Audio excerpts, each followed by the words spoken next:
Hello everybody, and once again it's Mystery Flavored Airhead.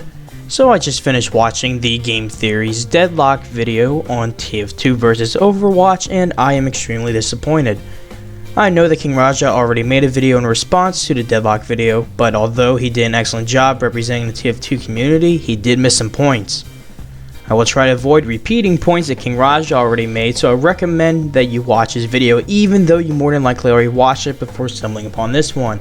Now, just a disclaimer, I am not picking sides in this debate because frankly, I think that the argument is a complete waste of time and both games are great for different reasons. Team Fortress 2 is a free game with no hidden fees. The complete version of Overwatch is $60. Wow, right off the bat he already messed up. Although the Origins version is $60, the game itself is only $40. Team Fortress 2 updates multiple times a year with free content on top of the game being free. Ah yes, free content, because clearly paying $6 for the Gunmetal Campaign Pass, $2 for the Invasion Pass, and another $6 for the Tough Break Pass is completely 100% free. And not to mention having to pay to become a premium member, and that the game was originally pay to play and not a free to play model. TF2 has microtransactions as well. Yeah, for hats, for new weapons, for general character customization. In TF2, you pay for what you want, and you get what you want when you pay for it. In Overwatch, the microtransactions give you a chance to maybe get what you want. It's all a lottery. Sure, every time you buy a loot box, that's a chance to get that skin that you wanted just so badly. You've been waiting for it since day one, but there's a pretty good chance you're gonna get one of those sprays you've already gotten 3 times before. And exactly how do you get those weapons and cosmetics? Oh, that's right, by unboxing crates, just like in Overwatch. Oh wait a minute, it's also lottery because you have a 1% chance of unboxing unusual. A plus for research here. If you want to play as a scout, wearing a Dovahkiin helmet, wielding a giant fish as a weapon, you can. No you can't. Anyone that plays the game or decide to look at the wiki would know that the Dragonborn helmet is a heavy exclusive hat.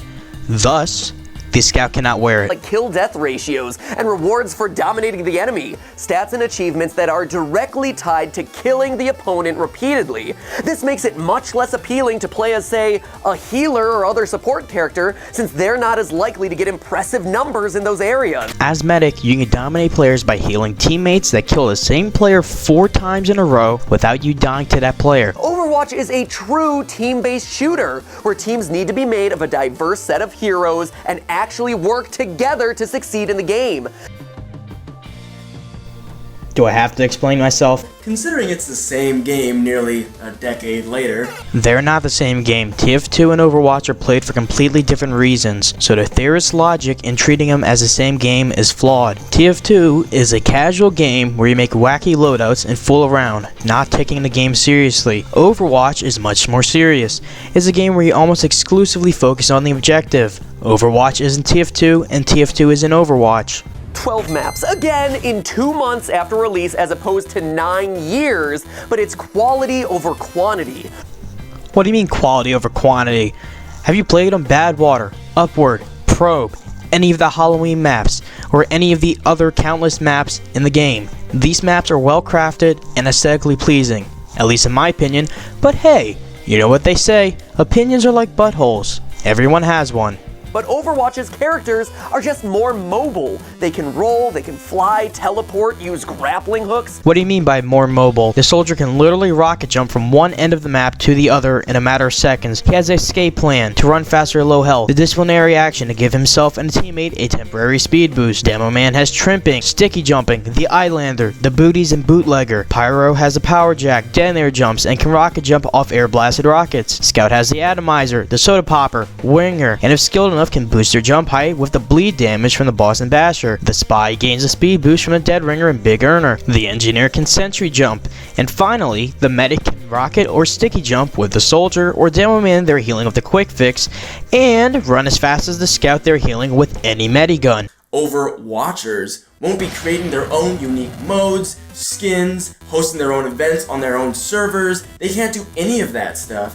He has a decent point here, but he failed to back up his statement with examples such as Death Run ×10, Randomizer ×10 Randomizer Prop Hunt, Inverted Maps, Stop That Tank, or any of the other countless mods and custom game modes. Cosplayers are out in force already. Blizzard is actively policing porn of these characters that's been popping up online.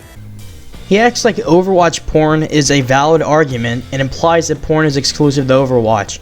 Just type in TF2 porn into Google Images and see what pops up.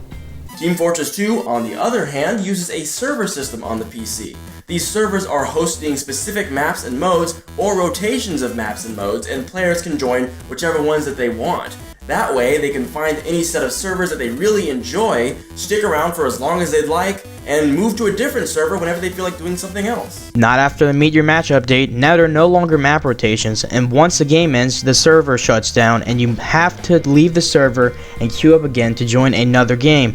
It has been like this for over a month and a half, so again, they did not do their research. Just look at the differences between Mercy and Lucio. Both are healers, but do the job in different ways. If you want hardcore focused healing, then you clearly go with Mercy. If you want less healing output, but you want to get as many people as quickly as possible, well, that's when you hit up Lucio.